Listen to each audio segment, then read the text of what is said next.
বিয়ের পর থেকেই জয়রাম আর দিব্যার মাঝে সম্পর্কটা খুব একটা ভালো যাচ্ছিল না। ছোটখাটো বিষয় নিয়েও তাদের মাঝে ঝামেলা বেঁধেই থাকতো। তেমনি এক রাতে দুজনের মধ্যে তুমুল ঝগড়া হয়, আর ওই রাতেই দিব্যার বেডরুমে দিব্যার ঝুলন্ত মরদেহ পাওয়া যায়। আপাত দৃষ্টিতে আত্মহননই মনে হচ্ছিল, কিন্তু পুলিশ তদন্ত শুরু করলে বুঝতে পারে এটি কোনো সাধারণ আত্মহননের কেস নয়, এটা ঠান্ডা মাথার সুপরিকল্পিত এক খুন। কিন্তু কে কি জন্য আর কিভাবে খুনটি করলো তা এক গভীর রহস্য। পুলিশ যতই এই রহস্যের গভীরে যেতে থাকে ততই সামনে আসতে থাকে নতুন নতুন টুইস্ট। এক কথায় যখনই আপনার মনে হবে কেসটি সলভ হয়ে গেছে তখনই নতুন এক টুইস্ট সামনে আসবে, আর শেষ পর্যন্ত আপনি বিন্দুমাত্র ধারণাই করতে পারবেন না কে আসল খুনি। Hello friends, this is Plabon and welcome to Plabon world. বলছি 2025 সালে তেলুগু ভাষায় মুক্তি পাওয়া murder mystery suspense thriller movie blind স্পটের কথা।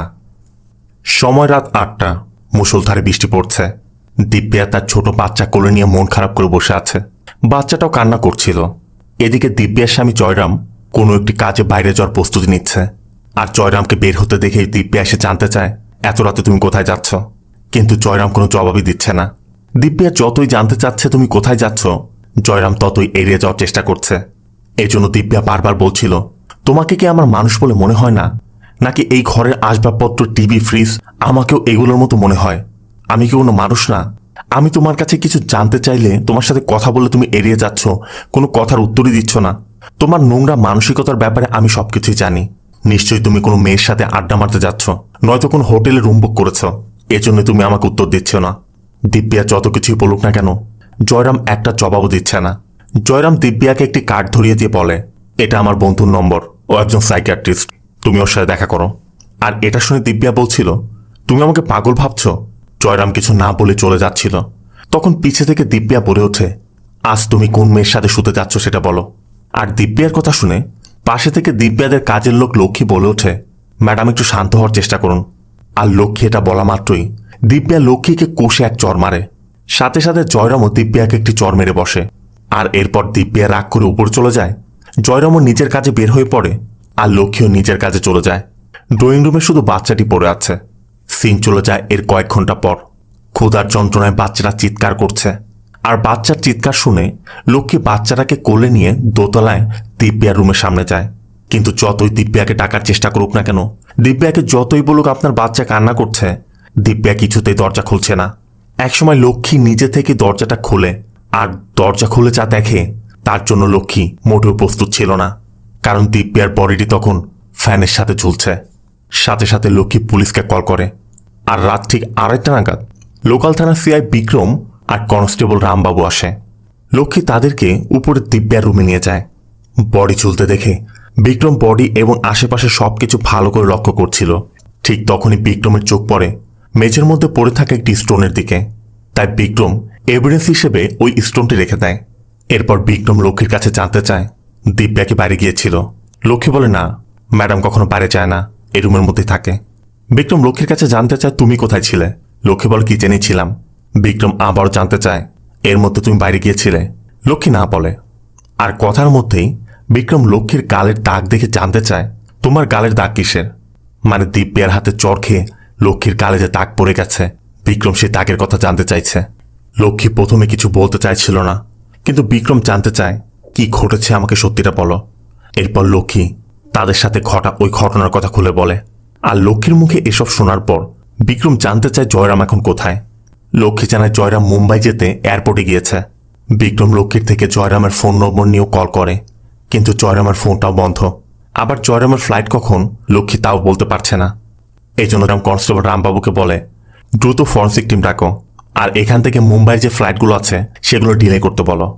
এই জন্য রামবাবু ফরেন্সিক টিমে কল করে বলছিল এখানে একটি মেয়ে আত্মহত্যা করেছে, দ্রুত আসতে হবে।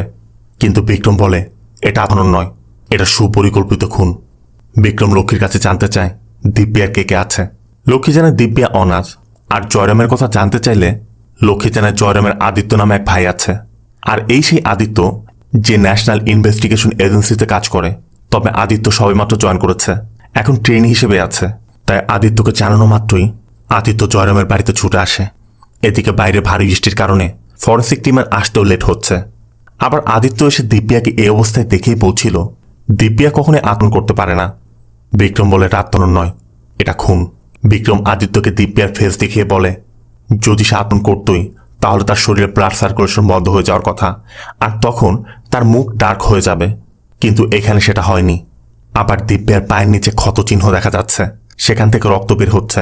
কিন্তু নিচে যে টুলটি পড়ে আছে, দিব্যা যদি ওই টুলের উপর দাঁড়িয়ে এটা করবে তাহলে ওই টুলের মধ্যে রক্ত লাগার কথা, যেটা টুলের মধ্যে নেই। এমনকি দিব্যা যদি এটা করতেই যাবে তাহলে তো শাড়ি ছিল বা স্কার্ফও ছিল, রশি কেন অ্যারেঞ্জ করতে গেল? এমনকি দিব্যার গলায় আঘাতের চিহ্ন দেখা যাচ্ছে, আর এটা দেখি স্পষ্ট বোঝা যাচ্ছে কেউ দিব্যার উপর অ্যাটাক করেছিল। তার মানে এই সব কিছুই বলছে দিব্যাকে কেউ খুন করে এটাকে আত্মহনন দেখানোর চেষ্টা করেছে। আর ঠিক এরপর লক্ষ্যে জানায় ওই ঝামেলার পর জয়রাম চলে গিয়েছিল, কিন্তু এর মাঝে জয়রাম আরও একবার ফিরে এসেছিল। আর এটা শোনার পরই এয়ারপোর্ট থেকে জয়রামকে নিয়ে আসা হয়। জয়রাম এসে বারবার জানতে চাচ্ছিল তার কালকে মিটিং আছে, এয়ারপোর্ট থেকে কেন তাকে নিয়ে আসা হলো, এখানে কি হচ্ছে। কারণ জয়রাম তো এখানের ঘটনা সম্পর্কে কিছুই জানে না। বিক্রম জানে আপনার স্ত্রী মারা গেছে। আর দিব্যার মৃত্যুর কথা শোনা মাত্রই জয়রাম দিব্যার রুমের দিকে যাচ্ছিল, কিন্তু বিক্রম আটকে দেয়। কারণ বিক্রমের মনে হচ্ছে এটা একটা মার্ডার, আর ফরেন্সিক টিম না আসা পর্যন্ত ওই রুমে কাউকে যেতেও দেওয়া যাচ্ছে না। তবে জয়রামের মুখেও একই কথা, দিব্যা এখন আত্মহনন করতে যাবে। অবশ্য বিক্রম জয়রামকে বলে দিব্যা আত্মহনন করেনি, দিব্যাকে খুন করা হচ্ছে। বিক্রম জয়রামের কাছে জানতে চায় আপনি এতক্ষণ কোথায় ছিলেন? জয়রাম বলে আমি এয়ারপোর্টে ছিলাম। কিন্তু লক্ষ্মীকে জিজ্ঞেস করলে লক্ষ্মী বলে আমি এর মধ্যে জয়রাম স্যারকে একবার আসতে দেখেছিলাম, কিন্তু বের হতে দেখিনি। অবশ্য এই ব্যাপারে জয়রাম বলে যে আমি একটি গুরুত্বপূর্ণ ডকুমেন্টস ফেলে গিয়েছিলাম, সেই ডকুমেন্টসটা নিতে আমি এসেছিলাম, তবে 2 মিনিটের মধ্যে আমি ডকুমেন্টস নিয়ে আবার চলে গিয়েছি।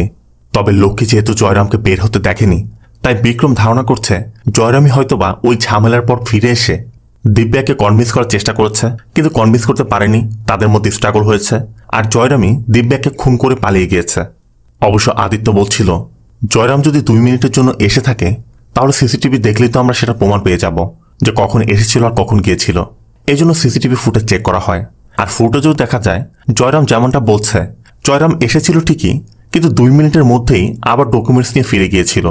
তাই এখন এটা স্পষ্ট বোঝা যাচ্ছে যে জয়রামের পক্ষে ওই 2 মিনিটের মধ্যে খুন করে ধরনের নাটক সাজানো, এত কিছু করা ওই 2 মিনিটের মধ্যে কখনোই সম্ভব নয়। তাই সন্দেহটা যাচ্ছে এখন লক্ষ্মীর উপর। বিক্রম লক্ষ্মীর কাছে জানতে চায় তুমি বডি কখন দেখেছ? লক্ষ্মী জানে রাত 2টায়। আবার লক্ষ্মী পুলিশকে কল করেছে রাত 2:05। বিক্রম জানতে চায় পুলিশকে কল করার আগে তুমি কাকে কল করেছিলে? লক্ষ্মী বলে আমি কাউকে কল করিনি। বিক্রম আবার জানতে চায় তাহলে পুলিশকে কল করার পরই বা কাকে কল করেছিলে? লক্ষ্মী এবারও না বলে। আর এখানেই সবচেয়ে বড় সমস্যাটা, কারণ বাড়ির মালিকের বউ মারা গেছে। লক্ষ্মী কাজের মেয়ে হয়ে সেটা দেখার পর প্রথমে তো বাড়ির মালিককে কল করার কথা বা তার স্বজনদেরকে কল করার কথা, সেটা না করে লক্ষ্মী আগেই কেন পুলিশকে কল করতে গেল? বিক্রমের কাছে এটাই সন্দেহজনক মনে হচ্ছে। অবশ্য এরপরই লক্ষ্মী জানায় দিব্যার ডেড বডি দেখা মাত্রই জয়রামকে প্রথম কল করেছিল, কিন্তু জয়রাম সবকিছু জানার পর লক্ষ্মীকে বলেছিল তুমি পুলিশকে কল করো, বাকি সব আমি দেখব। তাই জয়রামের কথা মতোই লক্ষ্মী পুলিশকে কল করে। লক্ষ্মী বলে জয়রাম স্যারের কথা মতে আমি পুলিশকে কল করেছিলাম। অবশ্য এই ব্যাপারে জয়রাম বলে ইদানিং আমাদের মধ্যে হরহামেশাই ঝামেলা লেগেই থাকতো, আর আজও বের হওয়ার আগে আমি ওকে থাপ্পড় দিয়ে গিয়েছিলাম, আর সেই রাগের বশে হয়তোবা ও আত্মহত্যা করতে পারে। আমি ভেবেছিলাম সন্দেহটা আমার দিকে আসবে, তাই আমি লক্ষ্মীকে এমনটা করতে বলেছিলাম। লক্ষ্মী এবং বিক্রমের কথা শোনার পর বিক্রমের এখন সন্দেহ হচ্ছে, আর এই সব কিছু জানার পরও লক্ষ্মী নিজেকে রিস্কে ফেলে জয়রামকে বাঁচানোর কেন চেষ্টা করছে। তার মানে জয়রামের সাথে লক্ষ্মীর নিশ্চয়ই কোনো একটা কিছু আছে। আর এখানে আমরা এটাও দেখতে পাই জয়রাম আর লক্ষ্মীর মধ্যে অবৈধ সম্পর্ক আছে। মূলত সেজন্যই লক্ষ্মী জয়রামের কথা মতো জয়রামকে প্রোটেক্ট করার চেষ্টা করেছে। আবার শুরু থেকে এ পর্যন্ত লক্ষ্মী এবং জয়রাম যা কিছু বলছে সবই মিথ্যা প্রমাণিত হচ্ছে, তাই লক্ষ্মী এবং জয়রামের উপর সন্দেহটা যাচ্ছে।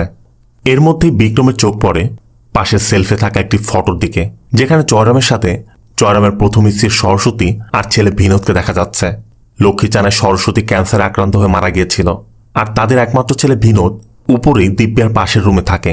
শোনা মাত্রই বিক্রমরা বিনোদের রুমে ছুটে যায়। এ হচ্ছে বিনোদ। বিনোদ একজন স্পেশাল চাইল্ড। বিনোদের মা সরস্বতী মারা যাওয়ার পর থেকে বিনোদ ডিপ্রেশনে পড়ে বিনোদের এই অবস্থা হয়ে গেছে। বিনোদ এই রুম থেকে কখনোই বের হতে চায় না, এমনকি কারোর সাথে স্বাভাবিকভাবে মিশতেও চায় না। বিনোদ ড্রয়িং করছিল, তাই বিক্রম বিনোদের সাথে ঘনিষ্ঠ হওয়ার চেষ্টা করে। বিক্রম বিনোদকে বিনোদের মার সরস্বতীর বিষয়ে বলে যে তোমার মা আমার পরিচিত, আমার সাথে মাঝে মধ্যে দেখা হয়। আর মায়ের কথা বলাতে বিনোদ বিক্রমের সাথে বেশ ফ্রেন্ডলি হয়ে ওঠে। আর বিনোদের সাথে কথা বলে বিক্রম জানতে পারে বিনোদ প্রতি রাতে 10:30টার সময় ঘুমিয়ে পড়ে। আজ রাত 10:30টায় ঘুমিয়েছিল, কিন্তু রাত 10:50 বাচ্চার কান্নার আওয়াজে বিনোদের ঘুম ভেঙে যায়। আর বাচ্চাটা কন্টিনিউয়াস কান্না করায় বিনোদ বিরক্ত হয়ে নিচে গিয়েছিল। কিন্তু বিনোদ যখন নিচে গিয়েছিল, বিনোদ দিব্যা বা লক্ষ্মী কাউকে দেখতে পায়নি। এজন্য বিনোদ আবার ঘরে ফিরে আসে। আর তখন থেকেই বিনোদ তার মায়ের স্কেচ তৈরি করছে। আর বিনোদের মুখে এটা শোনা মাত্রই বিক্রম লক্ষ্মীর কাছে জানতে চায়। বিনোদ বলছে, রাত 10:50 ও নিচে এসে তোমাকে দেখেনি, তুমি কোথায় ছিলে সত্যিটা বলো। লক্ষ্মী বলে, আসলে স্যার, আমার বাড়িটা খুব কাছেই। বাড়িতে আমার একমাত্র মেয়ে আছে। ঘরে চালা ফুটো, আবার ভারী বৃষ্টি পড়ছে, তাই ঘরে পানি পড়ছে কিনা দেখতে আমি বাড়িতে গিয়েছিলাম। ওই সময়ের মধ্যে হয়তোবা কেউ এসে এই কাজটি করেছে। কিন্তু লক্ষ্মী যেটা বলছে কতটুকু সত্য সেটা যাচাই করতে লক্ষ্মীর মেয়ে মানসাকে ডাকতে পাঠানো হয়। এদিকে বিক্রমরা অপেক্ষা করছে। বিক্রম বারবার ঘড়ি দেখছে, কিন্তু বিক্রমের ঘড়িটি বন্ধ হয়ে থাকায় বিক্রমের ঘড়ির সময়টা আর দেয়ালের ঘড়ির সময়টা মিলছে না। এর মধ্যে রামবাবু মানসাকে নিয়ে আসে। বিক্রম প্রথমে মানসাকে দিব্যার মৃত্যুর বিষয়টি বলে, যে দিব্যা ম্যাডামকে কেউ খুন করেছে, আর আমাদের তথ্য প্রমাণ বলছে তোমার মাই খুনটি করেছে। আর তুমি নিশ্চয়ই তোমার মাকে বাঁচাতে চাও, তাই তোমার মাকে যদি তুমি বাঁচাতে চাও তাহলে আমাদেরকে সাহায্য করতে হবে। মানসাও জানায় তার মাকে বাঁচানোর জন্য সে সবকিছু করতে প্রস্তুত। তবে এরপরই বিক্রম যে কথাটা জানতে চায় সেটা শুনে সবাই চমকে ওঠে। বিক্রম জানতে চায় দিব্যাকে কেন খুন করেছ। আর এর পিছনে যথেষ্ট যৌক্তিকতাও আছে, কারণ বিক্রম দিব্যার রুমের মেঝেতে যে স্টোনটি পেয়েছিল সেই স্টোনটি মানসার কানের দুলের ভাঙা স্টোন। আবার মানসার গলাতে আঙ্গুলের ছাপ রয়েছে। এমনকি মানসার আঙ্গুলের মধ্যে ব্লাড স্টেইন এবং স্কিন পাওয়া যায়। বিক্রম ধারণা করছে এগুলো দিব্যার হতে পারে, তাই বিক্রম সেগুলো স্যাম্পল রেখে দেয়। বিক্রম মানসা থেকে সত্যিটা বের করার জন্য মানসাকে বলে, এখন কি হবে জানো, তুমি যদি খুনের দায়ে জেলে যাও তোমার খুবই কম সাজা হবে, তুমি কম সাজা খেটে বের হয়ে আসবে। কিন্তু তোমার মা তোমাকে বাঁচানোর জন্য এই খুনের দায় নিজের উপর নিয়ে নিলে হয় তোমার মায়ের যাবজ্জীবন কারাদণ্ড হবে, নয়তো তোমার মায়ের মৃত্যুদণ্ড হবে। এখন তুমি ডিসাইড করো তুমি কোনটা করবে, তোমার মাকে বাঁচাবে। তখন লক্ষ্মী বলে ওঠে, স্যার, আমি দিব্যা ম্যাডামকে খুন করেছি। এর জন্য রামবাবু লক্ষ্মীকে অ্যারেস্ট করতে যাচ্ছিল। আর এটা থেকে মানসা দৌড়ে গিয়ে লক্ষ্মীকে জড়িয়ে ধরে বলে, মা, এবার আমাকে সত্যিটা বলতে হবে। মানসা বলে, আমি খুনটি করেছি। আর মানসা কিভাবে খুনটি করেছে মানসার মুখে আমরা সেটা জানতে পারি। মূলত লক্ষ্মী মানসাকে দেখার জন্য বাড়িতে গিয়েছিল। তখন মুষলধারে বৃষ্টি পড়ছে। আবার বাড়িতে দিব্যার বাচ্চাটাকেও একা রেখে এসেছে। এই জন্য লক্ষ্মী মানসাকে বলছিল, তুই গিয়ে বাচ্চাটার খেয়াল রাখ, আমি কিছুক্ষণের মধ্যে আসছি। এই জন্য মানসা বাচ্চাটাকে খেয়াল রাখতে গিয়েছিল।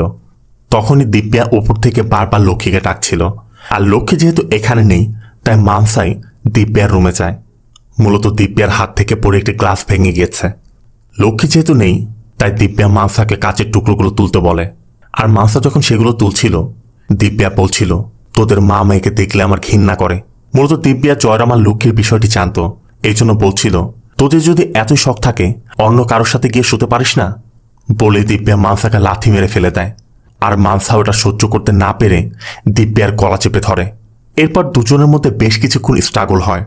এক পর্যায়ে মানসা দিব্যাকে ধাক্কা দিয়ে দেয়ালে ছুঁড়ে মারলে দিব্যার মাথায় আঘাত লেগে দিব্যা সেন্সলেস হয়ে পড়ে।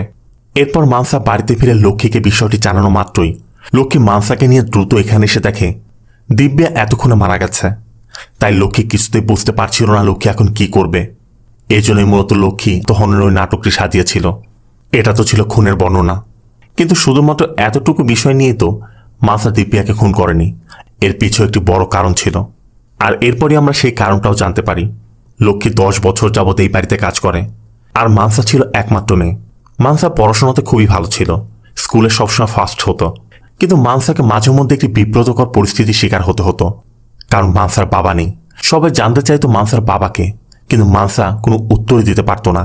এই জন্য মানসার ক্লাসমেটরা বিভিন্ন সময় মানসাকে এটা নিয়ে ব্যঙ্গ করত। আর এজন্য একদিন মানসা বাড়িতে ফিরে তার মা লক্ষ্মীর কাছে জানতে চায়, মা, এবার আমাকে সত্যিটা বলো, আমার বাবাকে। লক্ষ্মী বলতে পারছিল না। এজন্য মানসা রাগ করে নিজের হাতও কেটে ফেলে। আর এই ঘটনাকে কেন্দ্র করে লক্ষ্মী ওই রাতে মানসাকে বলে দেয়, তোর বাবার নাম জয়রাম, তবে এটা তুই কাউকে বলতে পারবি না। মানসা মাকে ওয়াদা করে। তবে এটা জানার পরই মানসার মনের মধ্যে একটা অন্যরকম আনন্দ অনুভূত হচ্ছিল। মানসা নিজেকে জয়রামের মেয়ে হিসেবে দেখছিল। মানসা এই বাড়ি, এই সব কিছু নিজের মতো করে দেখছিল। আবার ইচ্ছা করেই জয়রামের আশেপাশে যেত, জয়রামের কাজগুলো করে দিত। একদিকে যেমন মানসা তার আনন্দ খুঁজে নিচ্ছিল, অন্যদিকে দিব্যা লক্ষ্মীর সাথে যে খারাপ আচরণ করত মানসা সেগুলোও দেখছিল। আর ধীরে ধীরে এই সবকিছু দেখতে দেখতে মানসার দিব্যার প্রতি একটা ক্ষোভ সৃষ্টি হয়েছিল। সেই ক্ষোভের জের ধরেই ওই রাতে মানসা দিব্যাকে ধাক্কা দিয়ে দেয়ালে ফেলে দেয়। আর মানসার নিচে মুখে এটাও বলে, ওই ডাইনিটা আমার মায়ের সাথে যেরকম আচরণ করতো আর আমার সাথে যেভাবে ব্যবহার করত, আমি অনেক আগে থেকে চাচ্ছিলাম ওই ডাইনিটাকে আমি মেরে ফেলব। এই ছিল দিব্যার খুনের রহস্য। সিন চলে যায় পরবর্তী দিন। একদিকে দিব্যার বডিটি পোস্টমর্টমের জন্য নেওয়া হয়, আর অন্যদিকে মা মেয়েকে পুলিশ হেফাজতে।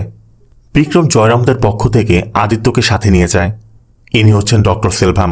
সেলভাম আদিত্যকে আগে থেকে জানত, কারণ আদিত্য আগে থেকেই এনআইয়ের বিভিন্ন কেস নিয়ে তার কাছে এসেছে। আর ডক্টর সেলভাম দিব্যার পোস্টমর্টম করে যেটা জানায়, তার জন্য বিক্রম, আদিত্য বা আমরা কেউই প্রস্তুত ছিলাম না।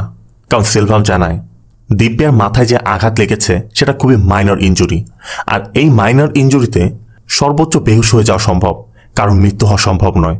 মৃত্যুর কারণ হিসেবে ডক্টর সেলভাম জানায় দিব্যার বডিতে এক ধরনের পয়জন পাওয়া গেছে, তাই ডক্টর ধারণা ওই পয়জন দিয়েই দিব্যাকে খুন করা হচ্ছে। আর এটা জানা মাত্রই বিক্রমরা জয়রাজের বাড়িতে যায়।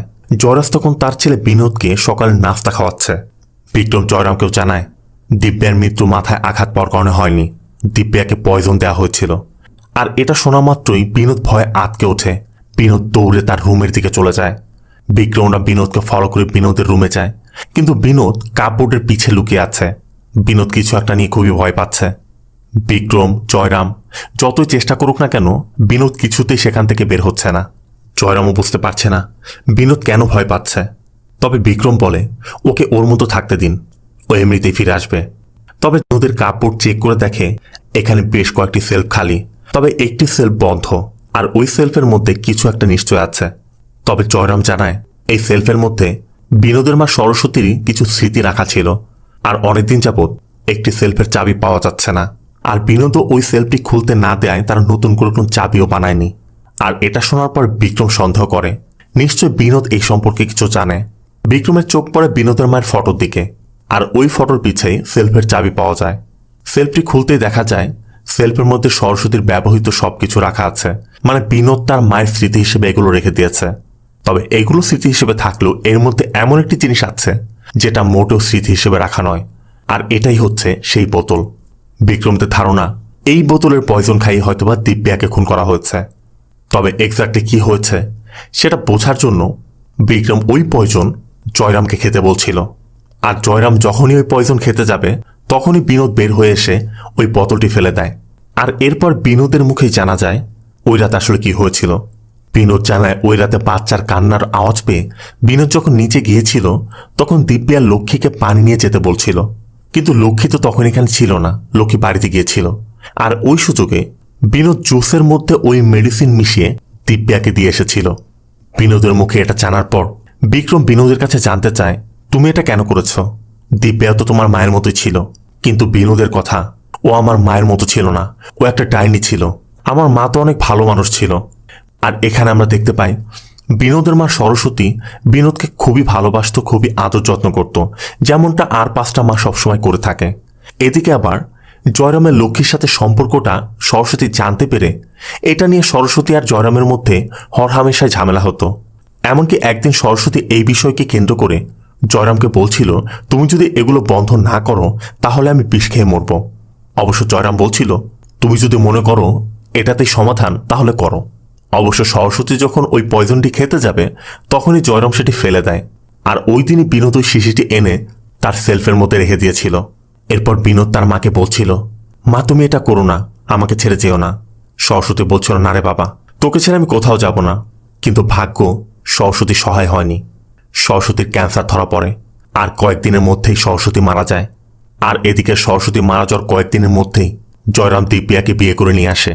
আর এরপর থেকে দিব্যা বিনোদ, জয়রাম, লক্ষ্মী, মানসা সবার সাথে খারাপ ব্যবহার করত, সবসময় ঝামেলা বাঁধিয়ে থাকত। আর এসব দেখে দেখে দিব্যার প্রতি বিনোদের একটা ক্ষোভ সৃষ্টি হয়েছিল, যে জন্য বিনোদ এত বড় একটা সিদ্ধান্ত নিয়েছে। আর এখন এটা স্পষ্ট হয়ে গেল মানসার কারণেই দিব্যার মৃত্যু হয়নি, দিব্যাকে বিনোদ পয়জন দিয়ে মেরেছে। বিনোদ যেহেতু মাইনর তাই বিনোদকে বোস্টাল স্কুলে পাঠানো হয়। বিক্রম থানায় ফিরে যায়। তবে এর মধ্যে ডক্টর সেলভাম কল করে বিক্রমকে দ্রুত দেখা করতে বলে। বিক্রম ফরেন্সিক ল্যাবে গিয়ে দেখে আদিত্যকে ডাকা হচ্ছে। আর ডক্টর সেলভাম যেটা জানায় সেটা শোনার পর সবাই শক, কারণ বিক্রমরা বিনোদের সেল থেকে যে বোতলটা উদ্ধার করে এনেছে সেটা কোনো পয়জনের বোতল নয়। এই বোতলের মধ্যে ব্রোনকাইটিসের মেডিসিন রয়েছে। আর এই মেডিসিন পুরোটা খেলে হয়তো সর্বোচ্চ বমি হতে পারে বা মাথা ঘোরাতে পারে। কোনো মানুষের মৃত্যু হওয়ার কোনো সম্ভাবনাই নেই। সেলভাম সাথে এটাও জানায় দিব্যার বডি থেকে আসলে কি পয়জন পাওয়া গিয়েছিল সেটা এই ল্যাবে টেস্ট করার চেষ্টা করেও তারা পারেনি। তাই তারা পুনঃ ল্যাবে টেস্ট করতে পাঠিয়েছিল, আর সেখান থেকে টেস্টের রেজাল্ট এসেছে। তারা জানতে পেরেছে দিব্যার বডিতে এক ধরনের ড্রাগ পাওয়া গেছে, যেটা খুবই রেয়ার ড্রাগ। এটা সম্পর্কে অনেক ডক্টর এখনো অবগত নয়। আর এই ড্রাগ এমন একটি ড্রাগ যেটা আস্তে আস্তে মানুষকে মৃত্যুর দিকে ঠেলে দেয়। এমনকি কোনো পোস্টমর্টমের মধ্যেও এই ড্রাগের কোনো ট্রেসও পাওয়া যাওয়ার কথা নয়। এমনকি এই ড্রাগ সচরাচর কোথায় পাওয়া যাওয়ার কথাও নয়। তাই সেলভামের কথা, যেই দিব্যাকে খুন করেছে সে খুবই চতুরতার সাথে ওয়েল প্ল্যান করেই এই খুনটি করেছে। এদিকে জয়রামের প্রতিবেশী সুধাকর জানায় ওই দিন সে একটি প্রোগ্রামের জন্য বাড়ি থেকে বের হচ্ছিল। তখন বৃষ্টির মধ্যে জয়রামের বাড়ির পিছের দিক দিয়ে কাউকে সে বাড়ির মধ্যে প্রবেশ করতে দেখেছিল। লোকটির বর্ণনা জানতে চাইলে সুধাকর জানায় লোকটির গায়ে রেইনকোট ছিল, মাথায় ক্যাপ ছিল, এই জন্য সে স্পষ্ট ফেস দেখতে পায়নি। তবে তার বাড়ির ছাদে সিসিটিভি ক্যামেরা ইনস্টল করা আছে। ওই ব্যক্তির ফুটেজ রেকর্ড হয়ে যাওয়ার কথা। এই জন্য সুধাকরের বাড়িতে গিয়ে ওই ফুটেজ চেক করা হয়, যেখানে দেখা যায় কালো রেইনকোট এবং ক্যাপ পরা কোনো এক ব্যক্তি পিছের দিকে দেয়াল বেয়ে বেয়ে দিব্যার রুমে প্রবেশ করছে এবং কিছুক্ষণ পর আবার সেখান দিয়ে পালিয়ে যাচ্ছে। তার মানে এই সেই কিলার। আর এই ভিডিওটি দেখার পর বিক্রম, জয়রাম, সুধাকর আর আদিত্যকে বলে দেয় আমার অনুমতি ছাড়া তোমরা কেউ এই শহর থেকে যেতে পারবে না, কারণ আমি এই মুহূর্তে কাউকে বিশ্বাস করতে পারছি না। এরপর বিক্রম এভিডেন্স রুম চেক করে, কেস ফাইলগুলো আবার ডিটেলসগুলো খতিয়ে দেখতে থাকে। এমনকি আদিত্য, জয়রাম, সুধাকর সবাইকে ফলো করতে থাকে। কে কখন কোথায় যাচ্ছে সবকিছু দেখছে। আবার প্রত্যেকের ফোন কল ডিটেলসও বের করে, কিন্তু কোনো কিছুতেই কোনো ক্লু খুঁজে পাচ্ছে না। ঠিক এর মধ্যে একদিন ফরেন্সিক ল্যাব থেকে খবর আসে ফরেন্সিক ল্যাবে আগুন লেগে ল্যাবের সবকিছু পুড়ে গেছে। শোনা মাত্র বিক্রম ল্যাবে ছুটে যায়, আর সেখানে গিয়ে ডক্টর সেলভামের কাছে জানতে পারে এখানে থাকা দিব্যার সকল ডিটেলস, স্যাম্পল, ফাইল সবকিছু পুড়ে ভস্মীভূত হয়ে গেছে। তবে কিভাবে আগুন লেগেছে এখনো জানা যায়নি। বিক্রম ধারণা করছে কেউ হয়তোবা এই সবকিছু মেটাতেই এখানে আগুন লাগিয়েছে। আর এরপর এখানে ডকুমেন্টসগুলো খুঁজতে খুঁজতে বিক্রম একটি পোড়া কাগজের অংশ পেয়ে কনস্টেবল রামবাবুকে বলে আমাদের খুনিকে আমরা পেয়ে গেছি।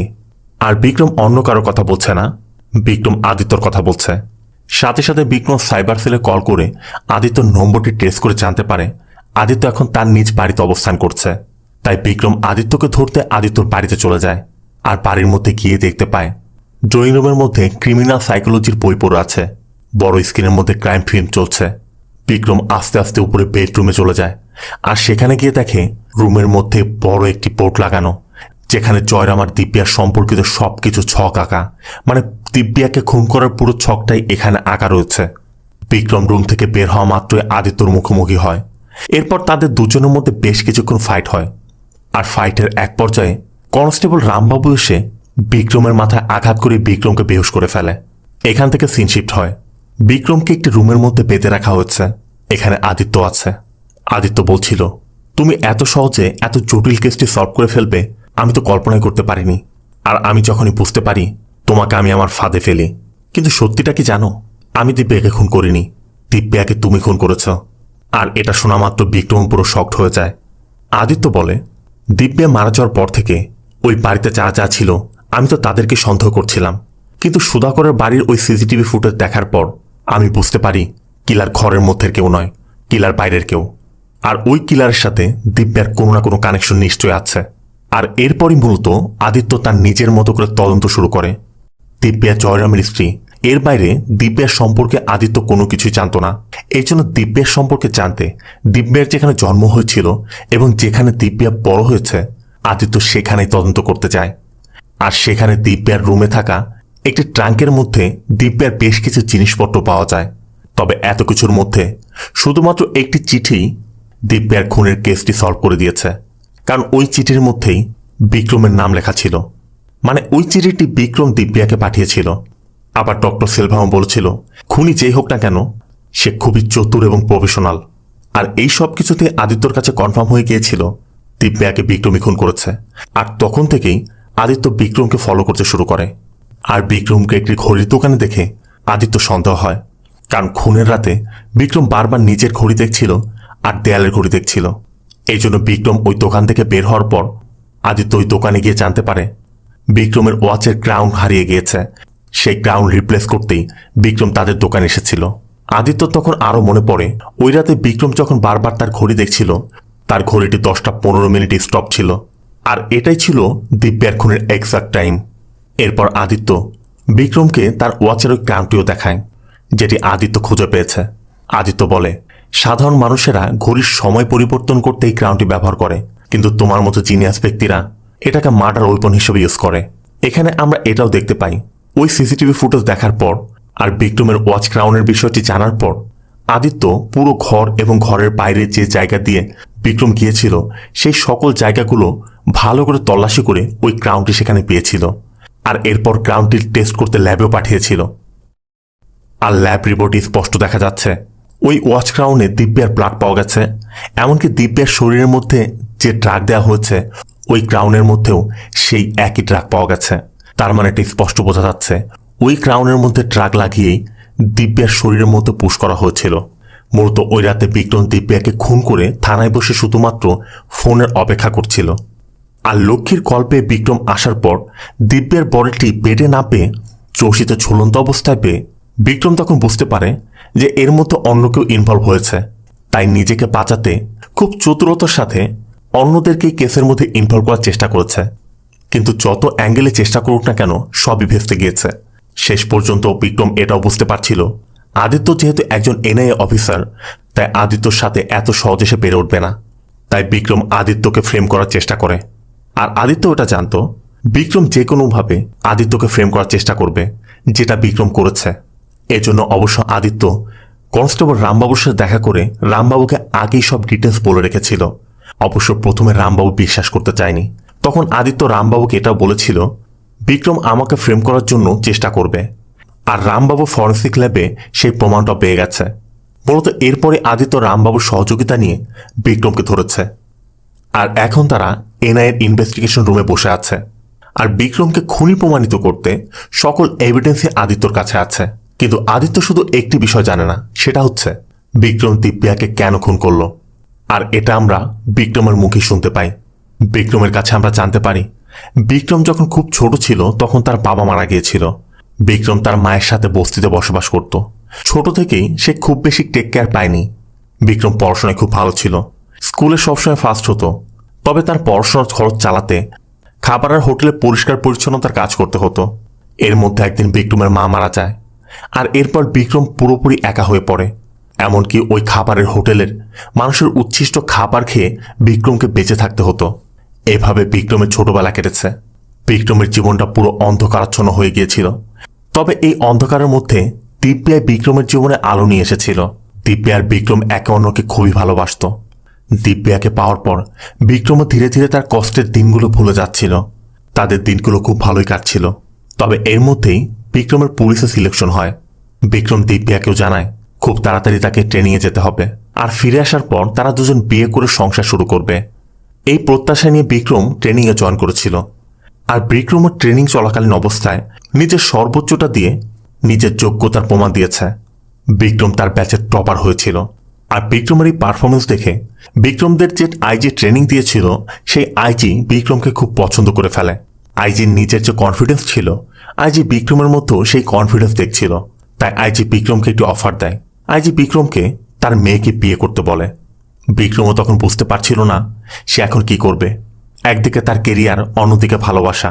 ছোট থেকে বিক্রম যে কষ্ট পার করে এসেছে, বিক্রম ওই সব কিছুর কথা চিন্তা করে আইজির প্রস্তাবে রাজি হয়ে আইজির মেয়েকে বিয়ে করে। কিন্তু বিক্রম সবসময় দিব্যাকে ধোঁকা দেওয়ার গিল্ট ফিল করত। এজন্য অবশ্য নিজেকে কাজের মধ্যে ব্যস্ত রাখার চেষ্টাও করত। এর মধ্যেই বিক্রম একদিন একটি ড্রাগ র্যাকেটকে ধরে ফেলে। আর তাদের কাছে এমন এক ধরনের ড্রাগ পাওয়া যায় যার সিঙ্গেল ড্রপ মানুষের শরীরের মধ্যে গেলে একজন মানুষের মৃত্যু হতে পারে। আর এই ড্রাগ খুব ধীরে ধীরে কাজ করে, মানে কারো শরীরের মধ্যে যাওয়ার পর 4 থেকে 5 ঘন্টার মধ্যে তার মৃত্যু হবে। এমনকি কোনো অটোপসি রিপোর্টেও এই ড্রাগের কোনো উপস্থিতি পাওয়া যাবে না। বিক্রমের দিনগুলো খুব স্বাভাবিকভাবে কাটছিল, কিন্তু হঠাৎ একদিন দিব্যা বিক্রমকে কল করে। দিব্যা বিক্রমের সাথে তাদের পুরাতন দিনের কথাগুলো শেয়ার করে। দিব্যারও জয়রামের সাথে বিয়ে হয়েছে, কিন্তু দিব্যা মনে প্রাণে বিক্রমকে ভালোবাসে। এদিকে বিক্রম যখন দিব্যার সাথে কথা বলছিল, বিক্রমের ওয়াইফ বিক্রমকে টাকায় দিব্যা ফোন রেখে দিয়েছিল। বিক্রম ভেবেছিল দিব্যা হয়তোবা তাকে আর কল করবে না, কিন্তু ঠিক এর কয়েকদিন পর দিব্যা আবারও বিক্রমকে কল করে। এমনকি ধীরে ধীরে জয়রামের সাথে যখনই দিব্যা ঝামেলা হতো, দিব্যা তখনই বিক্রমকে কল করত, আর এই সব কিছুর জন্য বিক্রমকে দায়ী করছিল। দিব্যার কথা, আমার আজকের এই পরিস্থিতির জন্য একমাত্র তুমিই দায়ী। তোমার জন্য আজকে আমার এই সব কিছু ফেস করতে হচ্ছে, আমাকে এত কষ্টে জীবন কাটাতে হচ্ছে। তুমি আমার সাথে চিট করে তুমি সুখে থাকবে? তুমি যদি আমাকে এখান থেকে নিয়ে না যাও, আমি মিডিয়ার সামনে সবার সামনে গিয়ে বলে দেবো তুমি আমার সাথে চিট করেছ। আর এই কথাগুলো দিব্যা ওই রাতে বলেছিল, যে রাতে জয়রাম দিব্যাকে থাপ্পড় দিয়ে বের হয়ে গিয়েছিল। দিব্যা বিক্রমকে 1 ঘন্টা সময় পেতে দেয় যে তুমি আমাকে 1 ঘন্টার মধ্যে এখান থেকে নিয়ে যাবে, না হলে আমি তোমার পুরো জীবন নষ্ট করে দেব। তখন বিক্রম বুঝতে পারছিল না বিক্রম এখন কি করবে। একদিকে দিব্যাকে ধোকা দেওয়ার গিল্ট তার নিজের মধ্যে কাজ করছে, অন্যদিকে তার কেরিয়ার। বিক্রম ভালো মতো বুঝতে পারছিল দিব্যা তার সবকিছু নষ্ট করে দেবে। এই জন্যই বিক্রম দিব্যাকে খুন করার প্ল্যান করে। বিক্রমের এভিডেন্স রুমের মধ্যে ওই ট্রাক রাখা ছিল, আর বিক্রম জানত যে 1 ফোঁটা ট্রাক শরীরে দেয়া মাত্রই মানুষের মৃত্যু ঘটবে। তাই বিক্রম তার ওয়াশকাউনের পিনে ওই ট্রাক লাগিয়ে দিব্যার সাথে দেখা করতে গিয়েছিল। দিব্যা তো বিক্রমকে দেখে ভেবেছিল বিক্রম তাকে নিতে এসেছে। বিক্রম ও দিব্যার সাথে তেমনটা অভিনয় করছে, আর সেই ফাঁকেই বিক্রম খুব চতুরতার সাথে দিব্যার গলার মধ্যে ওই পিনটি পুশ করে দেয়, যে জন্য দিব্যার ব্লাডের মধ্যে ওই ট্রাক মিশে গিয়েছিল। এরপর বিক্রম দিব্যার সাথে বেশ কিছুক্ষণ সময় কাটায়। একসময় বিক্রম দিব্যাকে বলছিল, কালকে বিকেলের মধ্যে আমি সব সমাধান করে ফেলবো, তুমি চিন্তা করো না। এরপর বিক্রম চলে যাচ্ছিল, তখন দিব্যা বিক্রমকে ডেকে বলে, যাওয়ার আগে আমাদের ছেলেকে দেখে যাবে না?